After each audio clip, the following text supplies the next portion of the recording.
আসসালামু আলাইকুম ওয়া রাহমাতুল্লাহি ওয়া বারাকাতুহু। সম্মানিত সুধীবৃন্দ এবং হোমিওপ্যাথি নবীন এবং অভিজ্ঞ ডাক্তারবৃন্দ, আমরা আপনাদের সামনে আমাদের নতুন হোমিওপ্যাথি চিকিৎসা পদ্ধতি, পজিটিভ হোমিওপ্যাথি চিকিৎসা সম্পর্কে কিছু আলোচনা করতে যাচ্ছি। আমরা আমাদের ডাক্তারির শুরুতে ক্লাসিক্যাল পদ্ধতিতে ডাক্তারি করেছি, এরপরে মাইন্ড টেকনিকের মাধ্যমে চিকিৎসা করেছি, সরাসরি রিয়েল হোমিওপ্যাথি, এবং বর্তমান করছি পজিটিভ হোমিওপ্যাথি। আসলে সব এর মূল একই, মূল হচ্ছে হ্যানিম্যান আবিষ্কৃত হোমিও চিকিৎসা পদ্ধতি।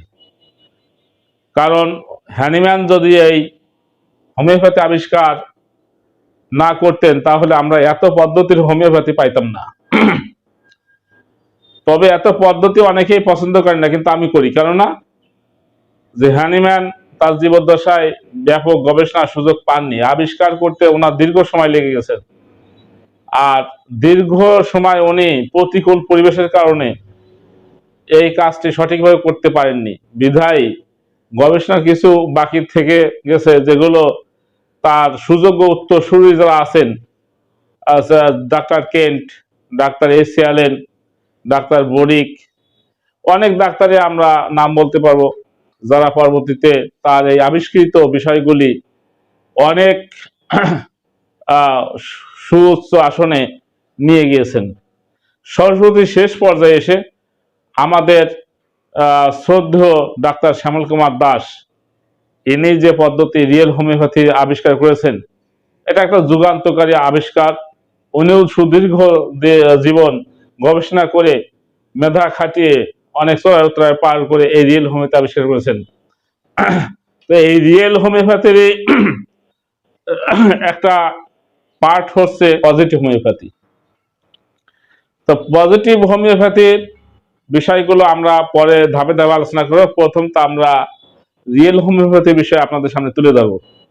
রিয়েল হোমিওপ্যাথি কেন আমাদের করা জরুরি, এটা কেন করতে হবে, আর এইটা করলে আমাদের লাভটা কি, এই সব বিষয়ে আমি আমাদের যে অনলাইন চিকিৎসা বোর্ড, অনলাইন হোমিওপ্যাথি চিকিৎসা বোর্ড যে গঠন করেছি, আমাদের এখানে প্রায় 25 থেকে 30 জন ডাক্তার ইতিমধ্যে আমরা একত্রিত হয়েছি এবং আমরা এ নিয়ে গবেষণা করছি। হোমিওপ্যাথি এবং অন্যান্য বিষয় আদি নিয়ে আমরা গবেষণা করছি এবং আমরা অনলাইনে জটিল জটিল রোগীও চিকিৎসা দিচ্ছি এবং আমরা সফলতা লাভ করছি। আর সেগুলি আপনাদের মাঝে ছড়িয়ে দেওয়ার জন্য সম্মানিত ডাক্তারবৃন্দ, আমাদের এই সামান্য চেষ্টা, যদি আপনারা সেটা গ্রহণ করে থাকেন। তা আজ আমি আলোচনা করব রিয়েল হোমিওপ্যাথির সোরিক টু ডিজিজ নিয়ে, যেটা আমরা হ্যানিম্যান যেটার নাম দিয়েছেন সোরা মায়োজম, আর ডাক্তার শ্যামল কুমার দাস এই মায়োজমকে টু ডিজিজ নাম দিয়েছেন, অর্থাৎ প্রকৃত রোগ। তো এই প্রকৃত রোগ হ্যানিম্যান আবিষ্কার করেছেন 3টি, এবং তার সুযোগ্য উত্তরসূরি ডাক্তার এসি অ্যালেন আবিষ্কার করেছেন আরেকটি, সেটা হলো টিডি টু ডিজিজ। এগুলো 4টি। আর শ্যামল কুমার দাসের আবিষ্কৃত আরো দুইটি টু ডিজিজ, একটা হলো পিটিএস পোস্ট ট্রমা সিন্ড্রোম, আর একটা হলো পিআরএস। এই মোট 6টি টু ডিজিজ। তা 6টি টু ডিজিজের আমি প্রথম তো হ্যানিম্যান আবিষ্কৃত সোরা টু ডিজিজ নিয়ে আলোচনা করতে চাই আপনাদের সামনে। হ্যানিম্যান এবং সদ্য তার সুযোগ্য উত্তরসূরি যারা এই সোরার উপর বিভিন্ন বিবরণ দিয়েছেন, ব্যাখ্যা দিয়েছেন বা লক্ষণ দিয়েছিলেন, তার থেকে সম্পূর্ণ ভিন্ন রূপে একটি ব্যাখ্যা দিয়েছেন বা দর্শন দিয়েছেন, সেটা হলো ডাক্তার শ্যামল কুমার দাস। তো শ্যামল কুমার দাস আমাদের যে পদ্ধতি, যে দর্শনের মাধ্যমে এই সোয়াটুজকে ইনঅ্যাক্টিভ করার জন্য যে পদ্ধতি দিয়ে শিক্ষা দিয়েছেন, যে দর্শন শিক্ষা দিয়েছেন, সেই আলোকে আপনাদের সামনে কিছু কথা বলতে চাই। আপনারা হয়তো জানেন না যে রিয়েল হোমিওপ্যাথি মানুষের ব্যক্তিগত চরিত্র অর্থাৎ ফিলোসফি অনুযায়ী প্রয়োগ হয়। এগুলো মানব দেহের ভিতরে বিভিন্ন জেনারেশন বাই জেনারেশন মানব দেহের ভিতরে জেনেটিক্যালি প্রবলেম মানে যে ধারাবাহিকতা নিয়ে আসে, এর থেকেই ব্যক্তির ভিতরে দর্শনের সৃষ্টি হয়। আর সেই দর্শনই আবিষ্কৃত করলেন উনি ছয়টি। আর এই ছয়টির একটি গুরুত্বপূর্ণ দর্শন হচ্ছে সোরা। তো সোরার রোগীর মধ্যে কি ধরনের দর্শন আসে জেনেটিক্যালি ভাবে বা আস্তে আস্তে সোরার রোগীর ভিতরে কি ধরনের দর্শন আছে সেটি আপনাদের সামনে তুলে ধরতে চাই। সোরা মূলত একটা প্রাচীন, অতি প্রাচীন একটি ট্রু ডিজিজ বা মায়োজম, যেটা কোনো ব্যক্তির দর্শন সৃষ্টি করে। সেটা খুবই একজন মানুষের জন্য ক্ষতিকর, একজন মানুষের জন্য একদম জীবন বিপন্নকারী একটা দর্শন। সেটাই আপনাদের সামনে তুলে ধরবো। প্রথম তো আমরা সোরার ফিলোসফি প্রথম যে এটা পিলারটা আমরা পাই সেটা হলো যে নো ডিপ অ্যাটাচমেন্ট, অর্থাৎ ডিপ অ্যাটাচমেন্ট সম্পর্কে আপনাদের সামনে একটু বলা দরকার। ডিপ অ্যাটাচমেন্ট বলা হয় কোনো ব্যক্তির সাথে কোনো ব্যক্তির রক্তের আকর্ষণ, রক্তের আকর্ষণ, ওইটা অন্য কোনো রঙিন আকর্ষণ না, যেটা জন্মের পর থেকেই যে আকর্ষণটা সৃষ্টি হয় জন্মগতভাবে, এটা রক্তের আকর্ষণ অর্থাৎ জেনেটিক্যালি আকর্ষণ। রক্তের আকর্ষণ মানে কি? জেনেটিক্যালি আকর্ষণ। যেমন বাচ্চা জন্মের পরে একদিন পরেই কান্নাকাটি করে, কারো কোলে গেলে সে থামে না, কিন্তু একজন ব্যক্তির কোলে গেলে থামে, অর্থাৎ ওই ব্যক্তির সাথে ওই ব্যক্তির কি আছে? ডিপ অ্যাটাচমেন্ট আছে। আবার একটু বড় হলে যখন দুই এক পা করে হাঁটে, তার ডিপ অ্যাটাচমেন্ট আকর্ষণটা এরকম, যদি মায়ের সাথে থাকে, মার পিছনে পিছনে সব সময় থাকবে। মা যদি রান্না করতে যায় সে যা বসে থাকবে। এমনকি মা যদি পায়খানাও যায়, ও পায়খানার দরজায় দাঁড়া থাকবে। মা ওকে বিরক্ত হয়ে অনেক সময় পিটাবে, মারবে, কিন্তু ওই মারে ও কিছু মনে করবে না, ও তার পিছনে থাকবে। এবং দেখা যায় যে বাচ্চা বড় হয়ে গেছে, 13-14 বছর বয়স হয়ে গেছে, পুরুষ ছেলে, মা লজ্জা পায়, তাও ওই মায়ের কাছে ঘুমাবে। ডিপ অ্যাটাচমেন্ট আমরা জিজ্ঞাসা করার সময় প্রথম তো এইভাবেই জিজ্ঞাসা করি যে আপনি ছোটকালে ঘুমোতেন কার কাছে এবং কত বছর পর্যন্ত ঘুমিয়েছেন। যদি সে বলে হ্যাঁ আমার মায়ের কাছে ঘুমাতাম এবং আমি 12-13 বছর পর্যন্ত ঘুমাইছি, তখন যদি সে কোনো শর্তর ভিতরে না থাকে, যেটা আমরা পরে বর্ণনা করবো, তাহলে আমরা এটাকে ডিপ অ্যাটাচমেন্ট ধরবো। যদি বাবার সাথে থাকে, বাবা হাঁটে গেলে বাবার সাথে যাবে। বাচ্চা, মেয়ে বাচ্চা, দেখা গেছে বাজারে নিয়ে যেতে হবে, মসজিদে নিয়ে যেতে হবে। বাবা বিরক্ত, মানে অনেক সময় বিরক্ত মারে, নিতে চায় না, ও পিছনে পিছনে দৌড়ায়, ও মায়ের খায়, মায়ের খেয়ে আবার পিছনে পিছনে দৌড়ায়। এটাকে বলা হয় ডিপ অ্যাটাচমেন্ট। তো ডিপ অ্যাটাচমেন্ট থাকে হলো 3টা মেডিসিনের, সেগুলো আমরা যেদিন আলোচনা করবো সেগুলো পরে। তো এই ডিপ অ্যাটাচমেন্ট, এই সোরা মায়োজমের শিশুদের ভিতরে কোনো ডিপ অ্যাটাচমেন্ট থাকে না। আর এটাই হলো তার ফার্স্ট পিলার। দ্বিতীয়ত, সোরা দর্শনের রোগীর সারা জীবন ক্যাজুয়াল থাকে। ক্যাজুয়াল কি? ক্যাজুয়াল অর্থ গুরুত্বহীনতা। গুরুত্বহীনতা, ওর কোনো কিছুতেই গুরুত্ব নাই। বাবা মা চিন্তা করে রাখছে ছেলে হাফেজ বানাবো, হাফেজ হয়ে, কোরআনের হাফেজ হয়ে আমরা মারা গেলে কবর পাশে যে দোয়া করবে, খুব আশা করে আছে। কিন্তু মাদ্রাসায় দেশে ও মাঝে মাঝে পলায়ন করে, এদিক যায় ওদিক যায়, মুখস্থ হয় না, মুখস্থ হয় না। আবার কয় এটা এই মাদ্রাসা ভালো না, ওই মাদ্রাসা ভালো, এরকম ঘুরতে থাকে, বদলাতে থাকে, মাদ্রাসা বদলায়, হাফেজ হয় না। হয়তো জেনারেল শিক্ষিত মা বাবা চিন্তা করছে যে ছেলে ডাক্তার বানাবো, ইঞ্জিনিয়ার বানাবো, ভালো ভালো প্রাইভেট মাস্টার আছে, ও পড়ে না, ও ও নিয়ে টেনশন নাই, ও ডাক্তার হবে ইঞ্জিনিয়ার হবে এই ধরনের টেনশন নাই, ও কোনো চিন্তাই নেই কি হবে না হবে। ও দেখা গেছে যে মেয়ে হলে পুতুল খেলতেছে, ছেলে হলে ঘুড়ি বানাইতেছে, ঘুড়ি একটা আদা ঘুড়ি বানিয়ে মাঠ ভরে সুতো নিয়ে দৌড় বেড়াইতেছে। হ্যাঁ, দেখা গেছে যে স্কুলে পাঠাইছে, স্কুলে বই নিয়ে যাতে যাতে পথে এক বখাটে ছেলেদের সাথে মিশে দেখা গেছে বই রাস্তার পাশে থুয়ে বড়িতলা যেয়ে বড়ি খাচ্ছে, আম বাগানে যে আম খাইছে, এরকম গোল্লা ছুট ইটি খেলাই ছুটির সময় ঠিক বই নিয়ে আবার বাড়ি ফিরতেছে। সে মা বাবা বলেছে স্কুলে আসলো ছেলে, কিন্তু ও দেখেছে না, ও লেখাপড়ায় মন নাই, ভবিষ্যতে কিছু হওয়ার চিন্তা ভাবনা নাই। এই ধরনের ছেলে মেয়েদের দ্বারা বাবা মার ইচ্ছা কখনো পূরণ হয় না, এটাকে বলা হয় ক্যাজুয়াল। আরো ক্যাজুয়ালের বহু সংজ্ঞা আছে, বক্তব্য দিতে হলে ক্যাজুয়ালের বক্তব্য 2-3 ঘন্টা দিতে পারি। আমাদের আসলে দেওয়া তো বক্তব্য মূল কথা, মূল জিনিসটা বুঝতে হবে। যার স্বামী ক্যাজুয়াল, সোরা দর্শনের কোন পুরুষ যে মহিলার স্বামী, ওই মহিলার জীবনে শান্তি নাই। কেন? পাঠাইছে বাজার করতে, ব্যাগ আর টাকা নিয়ে বাজারে গেছে, বাজারে যাই বন্ধুর সাথে দেখা, বন্ধুর সাথে গল্প জুড়ে গেছে, ওই জায়গাতে চলে গেছে তালতলা বেড়াবার, সেই থেকে স্যার এক বন্ধুর বাড়ি, ফিরতি ফিরতি রাত, এদিক স্ত্রী বসে আছে, স্বামী বাজার করে আনবে, রানবে, খাবে, চাউল আনবে, ডাউল আনবে, মাছ আনবে, অনেক বসে আসতে বসে আছে।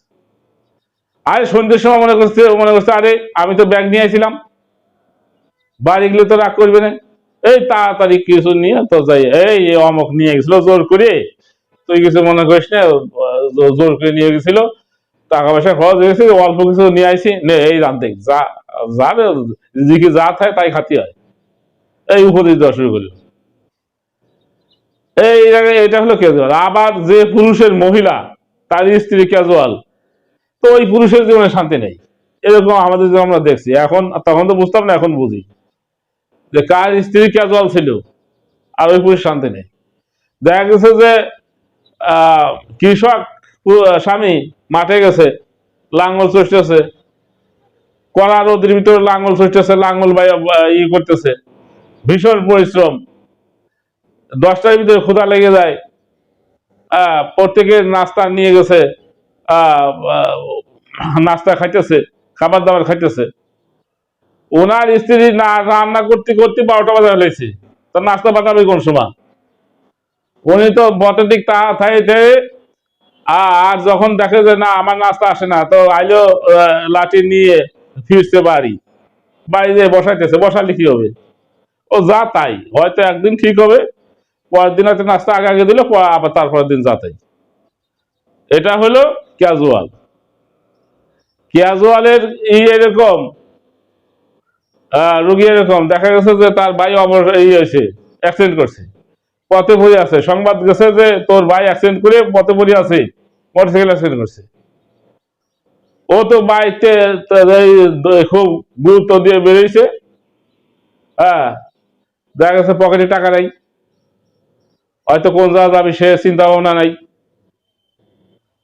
যাতে যাতে তাও মোটামুটি যাতে 2 ঘন্টা যাই যাতে লোকজন হাসপাতালে নিয়ে গেছে, ও হাও হাও করতে করতে হাসপাতালে গেল, হাসপাতালে যায় কিছু করে না, কারণ টাকা পয়সা নেয় নাই। তার মানে কি? ও যে কি করতে হবে, কর্তব্য সম্পর্কে, দায়িত্ব সম্পর্কে একদম সচেতনহীনতা।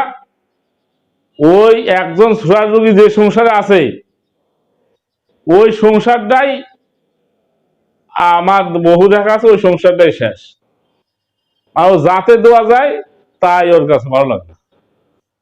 আমি সুরার রোগী দেখি ছোটবেলাতেই, ওই দেখা গেছে যে প্রথম তো লেখাপড়া লেখাপড়া করে নাই, পরে দেশে ব্যবসায়, চালির ব্যবসা, কিছুদিন পরে মা চালির ব্যবসা ভালো না, ওটা করবো না, ইসির ব্যবসা খুব ভালো রে মা, কৃষি ব্যবসা গুড়ির ব্যবসা ভালো, বললো যা গুড়ি ব্যবসা, তাহলে কিছু টাকা দাও, কি করবি?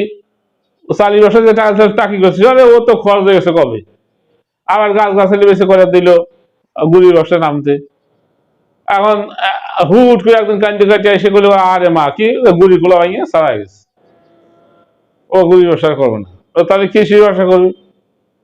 আমি এখন এসে টিনির ব্যবসা করবো। আর অত টাকা পাবি, পাবো কানে? কয় না, দোয়াই লাগবে, আমার জমিছে দাও। মা বাপ তো ওইরকমই, দেশে জমি বেছে টিনির ব্যবসা। কয়দিন পরে দেখা যায় টাকা নাই, পুঁজি শেষ। মানে কোন ব্যবসায়, কোন চাকরির এক চাকরিতে তার কোনো হয় না। এক চাকরি করে সে মন তুষ্টি হয় না, এক ব্যবসায় তার সে নির্বিঘ্নে করতে পারে না, একের পর এক পরিবর্তন করে, কিন্তু কোনো দায়িত্বে সে সফল হয় না। আবার দেখা গেছে যে টাকা পয়সা কামায় নাই, যদি কয়টা টাকা আসে এটা সেটা খরচ করে খাবার দাবার কিনে শেষ। এই গতকালই আমরা এক রুগী দেখছি, ওর টাকা রাখতে পারে না, টাকা পকেটে থাকলে খরচ, যাই দেন যাই থাক, যে আমি ভবিষ্যতে টাকা জমাইয়ে কি করব না করব এই সম্পর্কে তাদের কোনো চিন্তা ভাবনা নাই। আছে যে কয়দিন চলে, না থাকে না থাকবে, আল্লাহ চালাবেই। ওর সাথে বুঝোই, ওর স্ত্রী পুত্র বাপ মা ভাই ব্রাদার কেউ পারবে না বুঝাইতে। ওর একটা কথা জোগানেই থাকবে, যে যাই বলুক আল্লাহ একভাবে চালাবে। এইটাই হলো ক্যাজুয়াল। ক্যাজুয়ালের রুগী এরকম যে এই আষাঢ় মাসে কৃষক ফ্যামিলিতে অনেক ব্যস্ততা থাকে, পাটের সিজনে পাট না থাকে, দেখা যাচ্ছে পাট শুকায় গেছে, এখনই উঠবে, কিন্তু হঠাৎ মেঘ আসছে, সবাই মিলে ঘুরে ঘোরা করে পাট উঠে দিচ্ছে ঘরে। ও দেখা যাচ্ছে কাছাইতে নাক ডাকায় ঘুমাইতেছে, ডাকে আসলে এই তুই আয় আয় পাট উঠো আমাদের সাথে। ওই মুস্তে মুস্তে উঠতে উঠতে পায়ে দিক বৃষ্টি এসে পাট শেষ, ভিজে একদম চাবুলি। তখন কেমন লাগে ওই লোকগুলো? কিছু করবার নাই, সোরার রোগী এইরকম, একেই বলা হয় সোরার ক্যাজুয়াল। তার মানে যে গুরুত্বহীনতা, সব কিছু, লেখাপড়া বলেন, ব্যবসা বাণিজ্য বলেন, কাজকর্ম বলেন, সব কিছুতেই গুরুত্বহীনতা। আমার এক গল্প শুনে আপনার কাছে অবিশ্বাস হবে। আমার এক উস্তাদ সোরা রুগী ছিল, তারে গ্রামবাসী এক লোক মারা গেছে, তারে দেশে কাফনের কাপড় আনতে।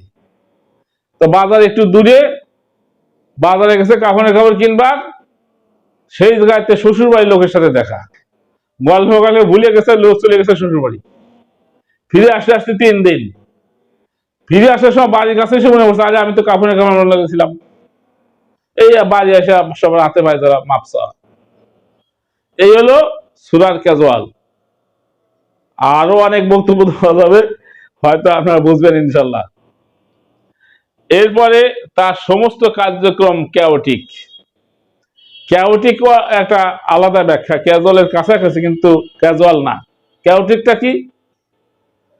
নিজের একটা জামা আছে, আর একজনের গায়ে একটা জামা দেখলো, ওইটা ভালো, আমারটা ভালো না। ওর জামা কিন্তু দেখা গেছে 500 টাকা জামা, আর একজনের গায়ে যে জামা দেখছে ওর 200 টাকা জামা। এখন চিন্তা করলো ওই জামা কিনবো, ওইটা ভালো। এইটা হয়তো মাত্র বয়স হয়েছে 1 সপ্তাহ, কিন্তু ওইটা কিনতেই হবে। ওই টাকা আছে একজনের কাছে, টাকা নাই একজনের কাছে, আওলাদ কিনে নিয়ে 60 কিনে। মানে অন্যের সুখকে সুখ মনে করে, নিজের সুখ নিজে মনে করে না। যে মহিলা সোরার রোগী, ওই মহিলার স্বামী আর দিক দিয়ে শান্তি পায় না। সে হলো কি, যে তার স্বামী যাই কিনে দিক সে অপছন্দ করবে, নিজের স্বামী যা কিনে দেবে তা অপছন্দ করবে।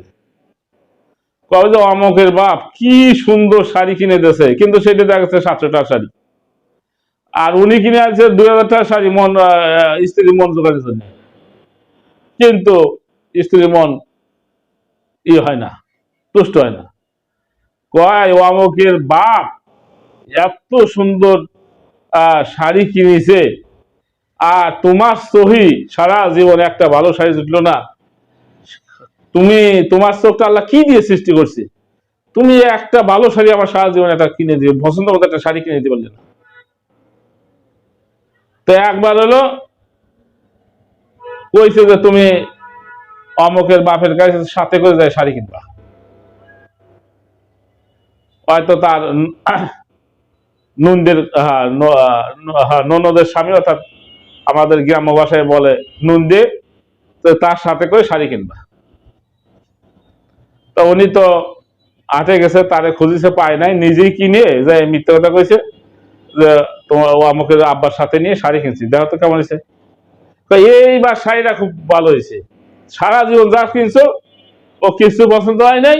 হ্যাঁ, এইবার যে শাড়িটা কিনছো এইটা একটু পরার মতো শাড়ি, এই তো এই কি সুন্দর শাড়ি। হ্যাঁ, আর কয়েকদিন পরে ওই নুন যাইছে বেড়াবার, তা খাবার দিয়ে গল্প করতেছে, ভাইজান আমাদের অমুক বাপ যা কেনে তা তো কোনোদিন পরা যায় না, এইবার যে আপনি শাড়িটা কিনে দিয়েছেন এ খুবই সুন্দর, যেমন পুরিয়ারাম তেমন মোলাম।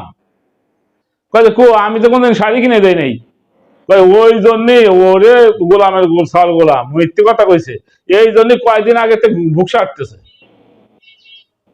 এই হলো সোলার ক্যাওটিক, মানে অন্যের সুখে সুখ মনে করে। ওই যে আছে না নদীর এপারে বলে উপারে কত সুখ, আমরা যে বাগধারা পড়েছি, সরি হ্যাঁ ভাব সম্প্রসারণ পড়েছি।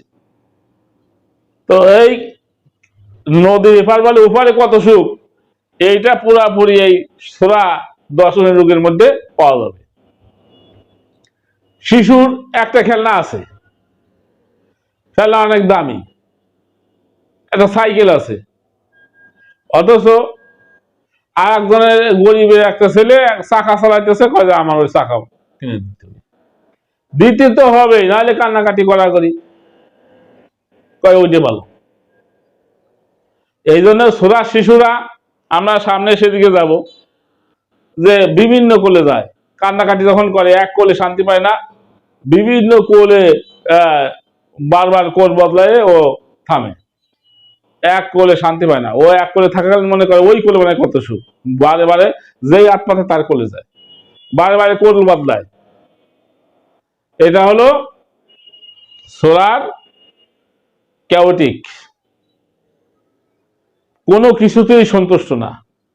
স্বামী বা নিকটস্থ লোক যা দিয়ে পারে সন্তুষ্ট করার চেষ্টা করে, যা চায় তাই দিয়ে সন্তুষ্ট করার চেষ্টা করে, কিন্তু যাই বলেন সে তৃপ্তি হয় না।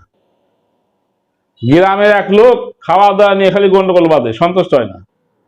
একজন অভিজ্ঞ লোক চিন্তা করছে ও তো ইজ্জত মারবে না, ও একটু পরে না খাওয়া ভালো হয় নাই, তাই ওর একার জন্য একজনের জন্য একজন লোক ঠিক করছে, তুই উনি যা চায় যত চাই খাওয়াবি, ওনার একার অন্য কোন দিকে যাবি না, গোড় চাই গোড় দিবি, মাছ চাই মাছ দিবি, দই চাই দই দিবি।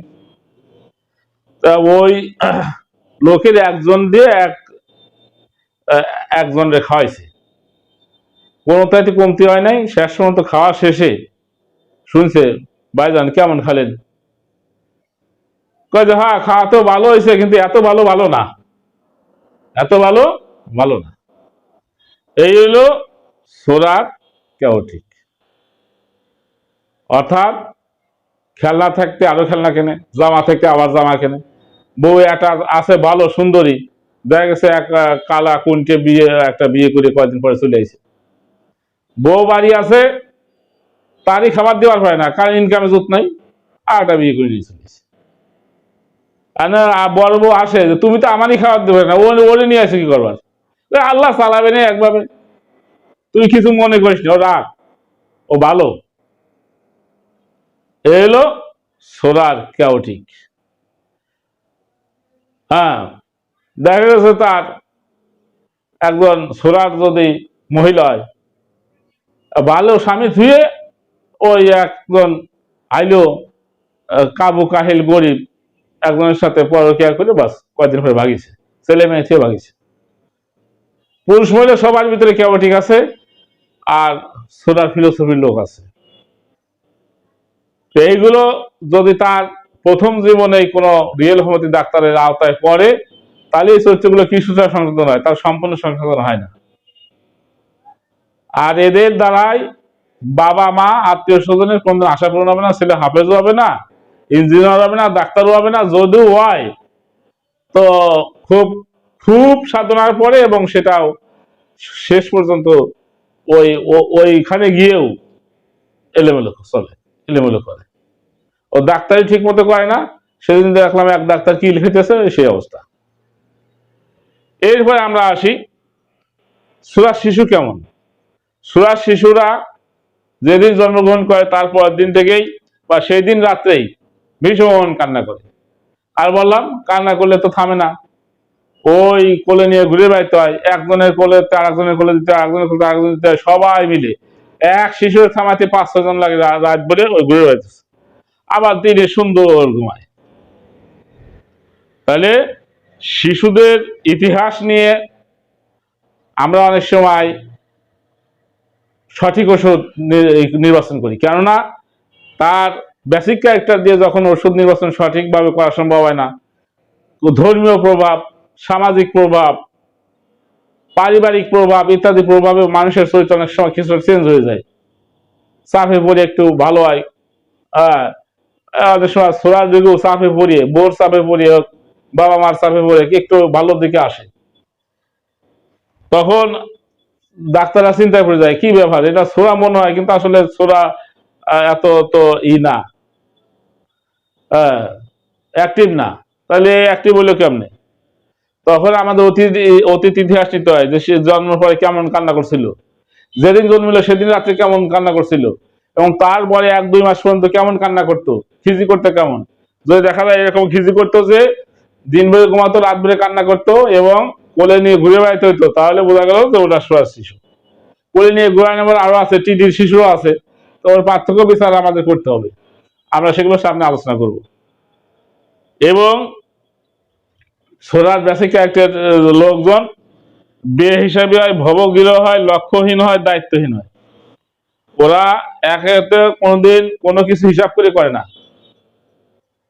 টাকা পয়সা হিসাব করে খরচ করে না, আগামীকাল কি খাবে কিভাবে দিন চলবে এটা চিন্তা করে না, আগামী বছর কেমনে সংসার চলবে এই চিন্তা করে না, টাকা পয়সা কখনো জমায় না, পকেটে যা থাকে খরচ হয়ে যায়, শত চেষ্টা করেও পারে না।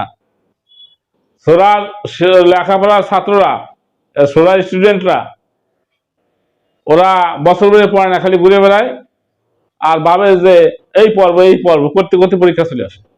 পরীক্ষার সময় রাত দিন মূলে চেষ্টা করে কোনো মতো পরীক্ষা পাশ করে, আর চিন্তা করে পরীক্ষার ভিতরে যে এইবার পরীক্ষা গেলে সারা বছর ধরে পড়ব, আর পড়া মার দেবো না, আর পড়া ফাঁকি দেবো না। কিন্তু যে পরীক্ষা শেষ আবার যাতাই, ওই যে সেই বড়ইতলা, সেই নদীতে মাছ মারা, ওই কাঁচা দিয়ে লাফালাফি খেলা, ওই গাছেতে লাভ দিতেছে, নামতেছে, উঠতেছে, এই ওই দেখেছে বন্ধুর দল নিয়ে ঘুরতেছে, লক্ষ্যহীন ঘোরা। টিভির রুগীও ঘোরে, কিন্তু তার একটা লক্ষ্য থাকে যে আমি অমুক যা দেখবার যাবো, অমুক জিনিসটা দেখতে কেমন, অমুক জিনিস মনে হয় খুব ভালো, সেখানে যাব। কিন্তু সোরার ঘোরা ওই রকম ঘোরা না। সোরা হলো হালবিহীন নৌকা, হালবিহীন নৌকা, মানে বাতাসে যেদিক নিয়ে নৌকা ঘুরে বেড়ায় সমুদ্রের নদীতে, সেদিকে বাতাসে যেদিক সেদিক চলে যায়। সোরার বেসিক ক্যারেক্টার রুগীও তাই, ও বন্ধু বান্ধব ইডা সিডা নিয়ে যে ঘোরাঘুরি খুব পছন্দ করে, কিন্তু সে ঘোরার কোনো লক্ষ্য নাই। এই জন্য ও হলো ভবঘুরে, আমাকে গ্রাম ভাষায় বলে বাদামে। যাদের লক্ষ্যহীন ঘোরাফেরা বা যারা নিজের জীবন গঠন করে নাই কোনোভাবে, এদেরকে আমাদের গ্রাম্য ভাষায় বলা হয় ভবঘুরে বা ভাদামে। আর ওরা হিসাবে টাকা পয়সা কখনো জমায় না। আমরা ছোটবেলায় কিছু টাকা জমাইছি, কিছু খরচ করছি, যদি সোরার দর্শনের হয় তাহলে ও টাকা জমাবে না, সে যত টাকায় দিক ও খরচ করে ফেলবে। এবং অনেকে চিন্তা করে লেখাপড়া করে আমি ভবিষ্যতে ডাক্তার হব, নিজেই চিন্তা করে আমি ইঞ্জিনিয়ার হব, আমি পাইলট হব, আমি শিক্ষক হব, আমি সেনাবাহিনীর সৈন্য হব, আমি সেনা অফিসার হব। বিভিন্ন মানুষের লক্ষ্য লেখাপড়ার সময় চিন্তা করে এগুলো সে হবে এবং সে লক্ষ্য স্থির করে। কিন্তু সুগার রুগীর কাছে শুনবে যে তুমি তোমার লেখাপড়া কি হবা, ও করি তো যাওয়াই হবে না, আল্লাহ যা যেটা জোটে সেটা হবে। আর চিন্তা আছে যে ই করবো, ডাক্তার হবো। ডাক্তার হওয়াটা আর্টস না, কি করবার? আর্টসের লোকজন তো ডাক্তারি পড়তে পারে না, ছাত্ররা তো ডাক্তারি পড়তে পারে না, তুমি আর্টস নিয়েছো কেন? নিয়েছি, তো ডাক্তার হবা কেমনে? আছে মনে আশা, দেখা যাক। এই হলো সূরা রোগীর পিলার, লক্ষ্য। মানে পড়বি সে ডাক্তারি মনে ইচ্ছা করছে, কিন্তু নিয়েছে সে আর্টস। মানে যদিও লক্ষ্য থাকে, সেই লক্ষ্যের সাথে কাজের কোনো সামঞ্জস্য নাই, কোনো সামঞ্জস্য নাই, আর লক্ষ্য বেশিরভাগ থাকেই না। আর হলো দায়িত্বহীন, এদের উপরে কোনো দায়িত্ব দেখেও নিশ্চিন্তায় থাকতে পারে না। হয়তো বাবা বলছে এই অমক সময় অমক আসবে, তুই সে খুব লোক, তারা একটু সাথে করে নিয়ে আসবি টাইম। দেখা গেছে যে সে ট্রেনে আসে নামিয়ে বসে আছে, আন্দার করেছে ওরে। ও দেখা গেল যে যখন ট্রেন এসে স্টেশন ছেড়ে চলে গেছে, তখন বাড়িতে রওনা দিল। হ্যাঁ, ও লোক তো দেখা গেছে মনক্ষুণ্ণ হয়েছে। তার মানে তারপর দায়িত্ব দিয়ে কোনো ব্যক্তি নিশ্চিত থাকতে পারবে না। এই হলো সূরার দায়িত্বহীনতা। তাহলে টোটাল ফিলোসফি আরো 3-4 ঘন্টা বিবরণ দরকার। এই সূরার যে ফিলোসফি, এটা বর্ণনা করতে গেলে এরকম, মানে সারা জীবন সে থাকবে কি ক্যাজুয়াল, গুরুত্বহীনতা। সারা জীবন থাকবে বেহিসাবি, কোনো হিসাব সে করবে না। কখনো একটু হিসাব করে, যখন দেখা যায় আর সংসার চলে না, বেকায়দে পড়ে গেছে, মানি যেতেছে, এই হিসাব করবে, কিন্তু কয়েকদিন পরে আবার যাতাই। তার মানে একবার সে একটু সিরিয়াস হয়, আবার ক্যাজুয়াল হয়, আর একটু সিরিয়াস হয়, আবার ক্যাজুয়াল হয়। এবার সারা জীবন সে কি থাকে? ক্যাজুয়াল থাকে এবং ক্যাওটিক থাকে, অসন্তুষ্ট সবকিছুতেই। কোনো জিনিসে তাকে তুষ্ট আনা যায় না। একই জিনিস সে বেশি দিন পছন্দ করে না, একই জামা বেশি দিন গায়ে দেয় না, একই পোশাক বেশি দিন ব্যবহার করে না, একই স্ত্রী, একই স্বামী, একই বিভিন্ন তার ব্যবহারিক জিনিসপত্র বেশি দিন সে ব্যবহার করতে পারে না, একই জুতা সে বেশি দিন পায়ে দেয় না। এই টোটাল সূরার আরো অনেক বিষয় আছে যেগুলো তুলে ধরার দরকার ছিল, কিন্তু ভিডিও অনেক বড় হয়ে যাবে, আপনারা বিরক্ত হয়ে যাবেন। এই জন্য এখানে শেষ করছি। এরপরেও সূরা সম্পর্কে আরো আলোচনা হবে ধাপে ধাপে। আমাদের এই অনলাইন হোমিও চিকিৎসা বোর্ডের এই ইসে আমরা আপনাদেরকে রিয়েল হোমিওপ্যাথি সহ পজিটিভ হোমিওপ্যাথির যাবতীয় বিষয় আমরা তুলে ধরবো সামনে, ইনশাল্লাহ। আশা করি আপনারা আমাদের সাথেই থাকবেন। সবাই ভালো থাকুন, আল্লাহ সবাইকে সুস্থ রাখুন, আল্লাহ সবাইকে ইহকালে এবং পরকালে কামিয়াবি করুন। আসসালামু আলাইকুম ওয়া রাহমাতুল্লাহি ওয়া বারাকাতুহু।